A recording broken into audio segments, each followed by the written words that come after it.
What's up mga papi? Welcome na naman sa ating panibagong vlog, panibagong adventure dito sa Balbalongaw Dam, Lupao, Nueva Ecija. Let's go to our adventure! Kaya tuloy pa rin yung laban natin.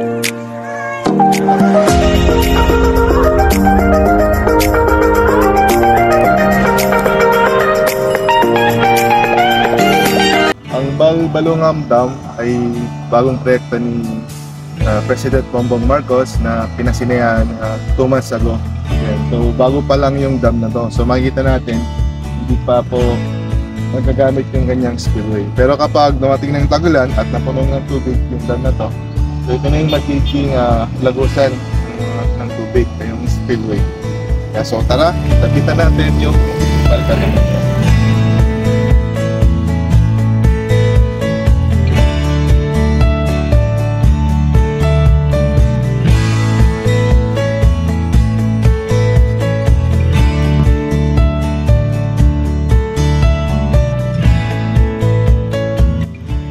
Yan, so mga papi, ito yung spillway ng Balbalongaw Dam.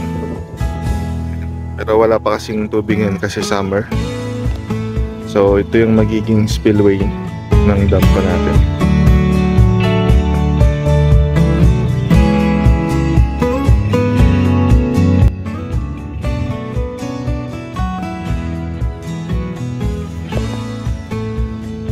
So ito na yung dam ng Malapitan. Yan. So napunta na natin ng Malapitan. So ito yung tubig, yung reservoir. Yan na nanggagaling sa bundok dito. So dito bumababa yung tubig na ipon. Kaya ginawa siyang dam. Ito yung structure ng dam. Oops, may pa-flying cake si Papi ah.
Ito naman yung kabilang side ng dam.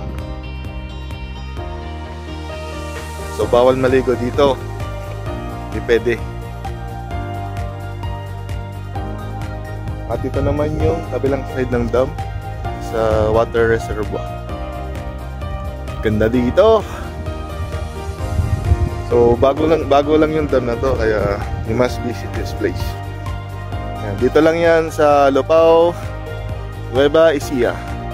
Ang bagong project ni BBM at kasama ko rin si Papi. Yan, sa aking tour guide. Ayun ang pangalan ko, Papi J. Yan, si Papi J. Yun. Shoutout ka na, Papi. Shoutout mga Papi. Yan, shoutout daw sa mga wave underbone sa Ilocos.